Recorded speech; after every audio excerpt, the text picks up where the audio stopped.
মহারাষ্ট্র কর্ণাটকের পর এবার দিল্লিতে ওমিক্রন আক্রান্তের খোঁজ পাওয়া গিয়েছে। এ নিয়ে দেশে পঞ্চম আক্রান্তের খোঁজ মিলল।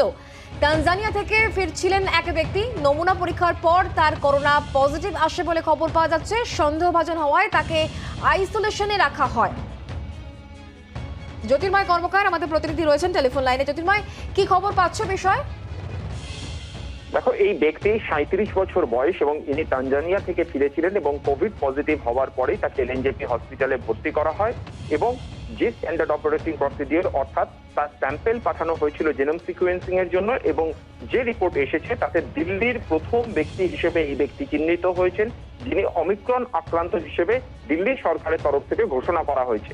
যেটা সব থেকে গুরুত্বপূর্ণ ডেভেলপমেন্ট তা হচ্ছে এই ব্যক্তির সংস্পর্শে তার পরিবারের 6 জন ব্যক্তি এসেছিলেন।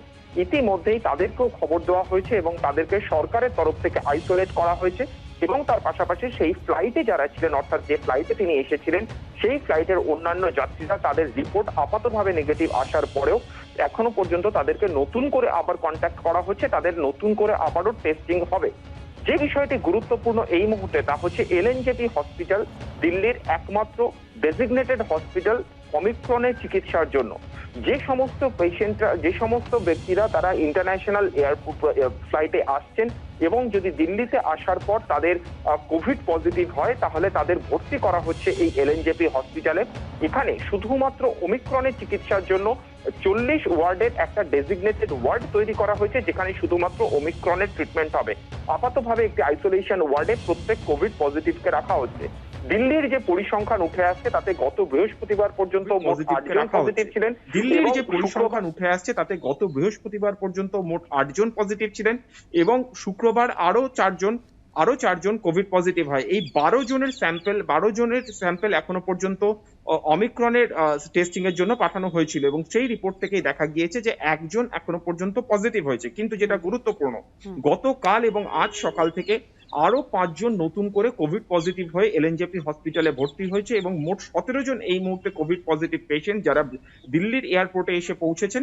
17 জনের এখনো পর্যন্ত স্যাম্পেল পাঠানো হয়েছে, যার মধ্যে 12 জনের রিপোর্ট এসে গিয়েছে, একজন পজিটিভ, কিন্তু বাকি 5 জনের রিপোর্ট এখনো পর্যন্ত অপেক্ষা করা হচ্ছে। যে বিষয়টি গুরুত্বপূর্ণ এই মুহূর্তে তা হচ্ছে কন্ট্যাক্ট ট্রেসিং। সরকারের তরফ থেকে জানানো হচ্ছে যে প্রাইমারি এবং সেকেন্ডারি কন্ট্যাক্ট, প্রত্যেকটা কন্ট্যাক্ট ট্রেস করা সম্ভব হয়েছে। কিন্তু যে বিষয়টির দিকে জোর দেওয়া হচ্ছে, এই ব্যক্তি দিল্লি এয়ারপোর্টে আসার পরে যে কোনো ইন্টারন্যাশনাল এয়ারপোর্ট যেহেতু যথেষ্ট ভিড় সেখানে থাকে, বহু মানুষ সেখান থেকে অন্যান্য ফ্লাইট থেকে তারা বেরোচ্ছেন, ফলত তিনি কার কার সংস্পর্শে আসছেন প্রত্যেককে চিহ্নিত করা এক্ষেত্রে কোনোভাবেই সম্ভব নয়। এবং যখনই তিনি এয়ারপোর্টে পজিটিভ হিসেবে তিনি চিহ্নিত হচ্ছেন, সঙ্গে সঙ্গে তাকে হসপিটাল নিয়ে চলে আসা হচ্ছে। এই এলএনজেপি হসপিটাল দিল্লি সরকারের নিয়ন্ত্রণে রয়েছে, কিন্তু এয়ারপোর্টের ভেতরে কার্যত কারোরই নিয়ন্ত্রণ নেই। সেক্ষেত্রে আজকে দিল্লি সরকারের তরফ থেকে আরো একবার কেন্দ্রীয় সরকারের কাছে আবেদন করা হয়েছে। কার্যত বলা যেতে পারে যে আবারও নতুন করে দাবি তোলা হয়েছে যে অবিলম্বে অ্যাট রিস্ক কান্ট্রিগুলোর সঙ্গে, অর্থাৎ যে দেশগুলো ইতিমধ্যেই অমিক্রন সংক্রমিত বলে চিহ্নিত হয়ে গেছে আন্তর্জাতিক মানচিত্রে, সেই দেশগুলোর সঙ্গে অবিলম্বে ফ্লাইট পরিষেবা বন্ধ করে দেওয়া হোক। ফলত একাধিক রাজ্য থেকে এই দাবি উঠছে। ফলত এই পরিস্থিতিতে দাঁড়িয়ে কেন্দ্রীয় সরকার কোনো পদক্ষেপ করে কিনা নজর আমাদের সেদিকেই থাকবে। জ্যোতির্ময়, একটা বিষয় একটু ছোট করে জানার চেষ্টা করব, যে ব্যক্তির শরীরে এই করোনার নয়া স্ট্রেন ওমিক্রন পাওয়া গিয়েছে তার উপসর্গ কি, সে বিষয় সম্পর্কে হাসপাতাল কর্তৃপক্ষ থেকে কি জানতে পারা যাচ্ছে এখনো পর্যন্ত?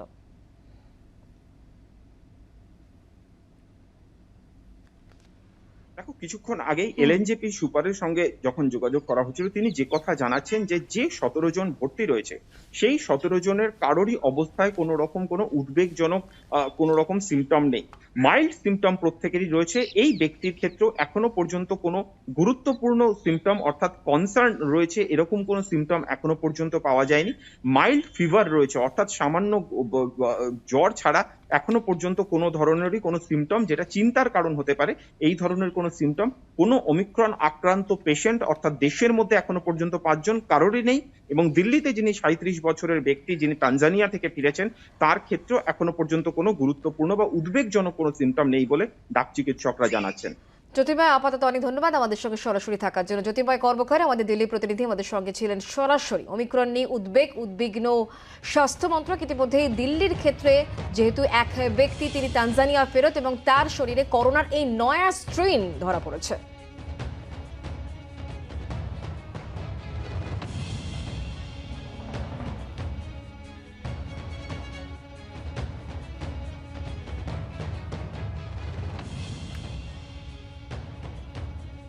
মহারাষ্ট্র কর্ণাটকের পর এবার দিল্লিতেও ওমিক্রন। তানজানিয়া থেকে ফিরছিলেন এক ব্যক্তি এবং এয়ারপোর্টে তার রিপোর্ট পজিটিভ আসে। তাকে এলএনজেপি হাসপাতালে ভর্তি করা হয়েছে বলে খবর পাওয়া যাচ্ছে। দিল্লির স্বাস্থ্যমন্ত্রী সত্যেন্দ্র জৈন তিনি কথা জানিয়েছেন।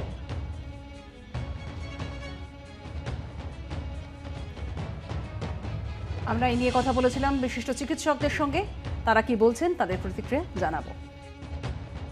যে অবস্থায় আমরা আছি তাতে ওমিক্রন যে ডেল্টা ভ্যারিয়েন্টের মতোই সংক্রামক বা তার থেকেও বেশি সংক্রামক সে বিষয়ে কোনো সন্দেহ নেই। সুতরাং আস্তে আস্তে এটা বিভিন্ন যারা বিদেশ থেকে আসছেন তাদের বিভিন্ন জনের মধ্যে এই আরটিপিসিআর পজিটিভ হবে এবং জিনোম সিকোয়েন্স করলে হয়তো দেখা যাবে সেখান থেকে ওমিক্রন পজিটিভ হবে। একটা আরটিপিসিআর করা একটা চাহনির মধ্যে দিয়ে যাওয়া এবং তাদের সবাইকে টেস্ট করা, দরকার হলে বাড়িতে ফিরে যাওয়ার পরেও যারা নেগেটিভ আসছে তাদেরকে 7 দিন বাদে আবার রিপিট টেস্ট করা, এইগুলো অত্যন্ত দরকার। আর সাধারণ মানুষের উদ্দেশ্যে এটাই বলা যে এটা কিন্তু ডেল্টার মতোই বা তার থেকেও বেশি সংক্রামক। তবে এটুকু আমরা বলতে পারি যদি সবাই মাস্ক পরেন বা কোভিড বিধি ঠিকঠাক মতো পালন করেন তাহলে কিন্তু এটা নিয়ে আলাদা করে ভয়ের কিছু নেই। আমরা এই ডেল্টা স্ট্রেনকে যেভাবে আটকাতে পেরেছি বা যেভাবে কোভিডের অন্যান্য স্ট্রেনের বিরুদ্ধে লড়াই করেছি, আমাদের এই ওমিক্রনের বিরুদ্ধেও কিন্তু আমরা সেই লড়াইটা সফল হতে পারবো। অনির্বাণ দলুইয়ের বক্তব্য আপনারা শুনছিলেন এবং এক্ষেত্রে একটাই উপায়, কোভিড প্রোটোকল সেটাই সঠিকভাবে আমাদের প্রত্যেককে মেনে চলতে হবে, তাহলেই কিন্তু আর এই উদ্বেগের জায়গাটা থাকবে না। কারণ যেহেতু এক এক করে করোনার নয়া স্ট্রেনের হদিশ পাওয়া যাচ্ছে, মহারাষ্ট্র, গুজরাট, কর্ণাটকের পর এবার দিল্লিতেও ওমিক্রন আক্রান্তের খোঁজ পাওয়া গিয়েছে। এ নিয়ে দেশে পঞ্চম আক্রান্তের খোঁজ মিলল। তানজানিয়া থেকে ফিরছিলেন এক ব্যক্তি, তার নমুনা পরীক্ষার পর করোনা পজিটিভ আসে বলে খবর পাওয়া যাচ্ছে। সন্দেহভাজন হওয়ায় তাকে আইসোলেশনে রাখা হয়েছে এবং তিনি তার পরিবারের সদস্যদের সংস্পর্শে আসেন, তাদেরকেও কিন্তু আইসোলেশনে পাঠানো হয়েছে বলে খবর পাওয়া যাচ্ছে। আর এরপর যেটা পরীক্ষা হয় সে পরীক্ষায় দেখা যায় তার দেহে করোনার নয়া স্ট্রেন অর্থাৎ ওমিক্রন পাওয়া গিয়েছে। এই ব্যক্তি এই মুহূর্তে হাসপাতালে চিকিৎসাধীন, তাকে এলএনজেপি হাসপাতালে ভর্তি করা হয়েছে।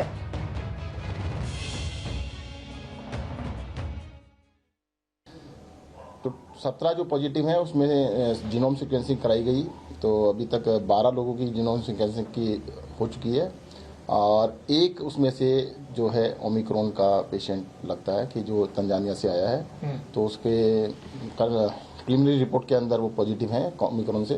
फिर भी जो लैब से फाइनल रिपोर्ट इशू की जाएगी वो कल की जाएगी, बट हाँ कि 12 में से शुरुआती रिपोर्ट में एक मरीज ओमिक्रॉन का पॉजिटिव है। जी, ये तंजानिया से आए, ये तंजानिया से आए थे और 12 लोगों की जीनोम सीक्वेंसिंग की प्रिलिमिनरी रिपोर्ट आ चुकी, शुरुआती रिपोर्ट आ चुकी है। उसमें से 11 को नहीं, ओमिक्रॉन नहीं है, नॉर्मल कोरोना है। और ओमिक्रॉन का पहला मामला दिल्ली में आया ये कह सकते हैं? हाँ, दिल्ली में पहला है और देश में शायद ये 5वां कह सकते हैं। কেন্দ্রীয় স্বাস্থ্যমন্ত্রীর বক্তব্য আপনাদেরকে শোনালাম। মহারাষ্ট্র, কর্ণাটকের পর গুজরাটের পর এবার দিল্লিতে ওমিক্রন আক্রান্তের খোঁজ পাওয়া গেল এবং এই নিয়ে দেশে পঞ্চম আক্রান্তের খোঁজ পাওয়া গেল। দিল্লিতে প্রথম এই ওমিক্রন আক্রান্তের খোঁজ পাওয়া গেছে এবং এই ব্যক্তি তানজানিয়া থেকে ফিরছিলেন, 37 বছর বয়স পর্যন্ত বলে আমরা জানতে পারছি। প্রথমে তার নমুনা পরীক্ষা করা হয়, তিনি করোনা পজিটিভ বলে আমরা জানতে পারি। ডক্টর শিবব্রত বন্দ্যোপাধ্যায় আমাদের সঙ্গে রয়েছেন এই মুহূর্তে, আপনাকে জি 24 ঘন্টায় স্বাগত। মহারাষ্ট্র, কর্ণাটক, গুজরাটের পর এবার দিল্লিতে ওমিক্রন আক্রান্তের খোঁজ এবং এক এক করে কিন্তু ক্রমশ সংখ্যাটা বাড়ছে এই নতুন ভ্যারিয়েন্ট। কতটা উদ্বেগের, কি করা উচিত আমাদের? দেখো, alpha, beta, gamma, delta, delta plus হয়ে ওমাইক্রনের আবির্ভাব।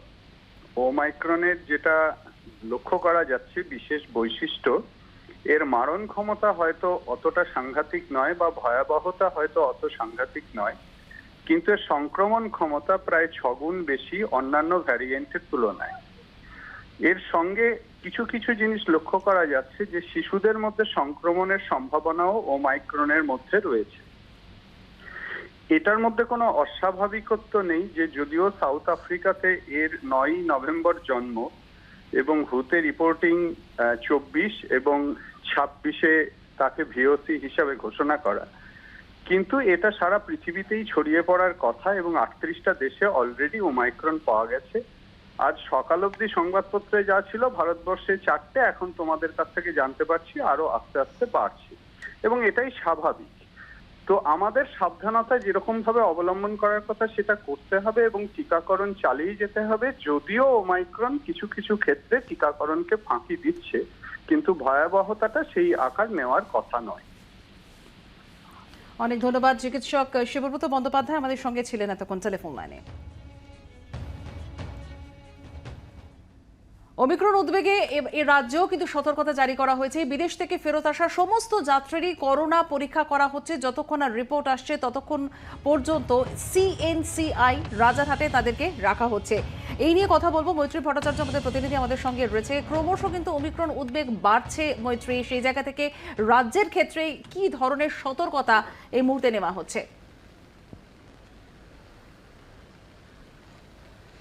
দেখো, একেবারে সঞ্জিতা, এই মুহূর্তে যখন পঞ্চম কেস ডিটেক্টেড হয়েছে সেই মুহূর্তে একটা খবর আমরা জানিয়ে রাখতে চাইবো যে গতকাল পর্যন্ত এই হাই রিস্ক দেশ থেকে কলকাতা বিমানবন্দরে যে সমস্ত মানুষ এসছেন যাদের RT-PCR টেস্ট হয়েছে তার মধ্যে একটিও পজিটিভ কেস এখনো পর্যন্ত পাওয়া যায়নি। কিন্তু সতর্কতা অবলম্বনে কোনো রকম খামতি রাখছে না স্বাস্থ্য দপ্তর। তারা যেটা জানিয়েছেন যে সমস্ত ব্যক্তিরা এই সমস্ত হাই রিস্ক কান্ট্রিজ থেকে আসবেন তাদের প্রত্যেকের RT-PCR করা হচ্ছে এবং তাদেরকে যতক্ষণ না পর্যন্ত রিপোর্ট আসে তাদেরকে অপেক্ষা করতে হবে এবং সেটার জন্যই তাদেরকে CNCI রাজারহাটে থাকার ব্যবস্থা করা হয়েছে। যদি কেউ CNCI রাজারহাটে না থাকেন তার জন্য হোটেলের ব্যবস্থা করা হয়েছে, যেখানে তাদেরকে হোটেল কোয়ারেন্টিনে থাকতে হবে। যদিও রিপোর্ট পজিটিভ আসলে, যদি কারোর রিপোর্ট পজিটিভ আসে তাদেরকে তৎক্ষণাৎ বেলেঘাটা ID হাসপাতালে স্থানান্তর করা হবে। ইতিমধ্যেই আমরা আমাদের দর্শকদেরকে জানিয়েছিলাম যে বেলেঘাটা ID হাসপাতালে আইসোলেশনের ওয়ার্ড তৈরি করা হয়েছে, যেখানে ওমিক্রন আক্রান্ত প্রায় 50 জন বা সন্দেহভাজন 50 জন ব্যক্তিকে রাখা সম্ভব, সেই ওয়ার্ড প্রস্তুত রাখা হয়েছে। এবং অন্যদিকে বেলেঘাটা আইডিতে স্থানান্তরের পর তাদের সঙ্গে সঙ্গে জিনোম সিকোয়েন্সিং এর জন্য নমুনা পাঠানোর ব্যবস্থা করা রয়েছে। তবে এখনো পর্যন্ত কোনো পজিটিভ রোগী না আসায় জিনোম সিকোয়েন্সিং এর প্রক্রিয়া শুরু হয়নি। তবে স্বাস্থ্য দপ্তরের আধিকারিকেরা যেটা জানাচ্ছেন যে একই সঙ্গে তাদের পরিকাঠামো প্রস্তুত কতটা রয়েছে সেটাও তারা ঝালিয়ে নিতে চাইছেন। তার কারণ ওমিক্রন সংক্রামক দিক থেকে অনেক বেশি সংক্রামক, সেটা আমরা ইতিমধ্যেই জানতে পেরেছি। প্রায় 6 গুণ ডেল্টা ভ্যারিয়েন্টের থেকে বেশি সংক্রামক এই ওমিক্রনের ভ্যারিয়েন্ট। ফলে সেই জায়গায় দাঁড়িয়ে স্বাস্থ্য পরিকাঠামো যথেষ্ট প্রস্তুত রাখা এবং চিকিৎসকদের, নার্সদেরকে প্রস্তুত রাখার প্রসেস কিন্তু শুরু হয়েছে ইতিমধ্যেই। বেলেঘাটা ID হাসপাতালে বেশ কিছু চিকিৎসক যাদেরকে সরিয়ে নিয়ে যাওয়া হয়েছিল তাদেরকে নতুন করে ডেপিউট করা হয়েছে এবং সেক্ষেত্রে মেডিকেল অফিসার এবং অন্যান্য চিকিৎসকদেরকে ডেপিউট করা হবে। ফলে সব মিলিয়ে প্রস্তুতি কিন্তু তুঙ্গে রয়েছে।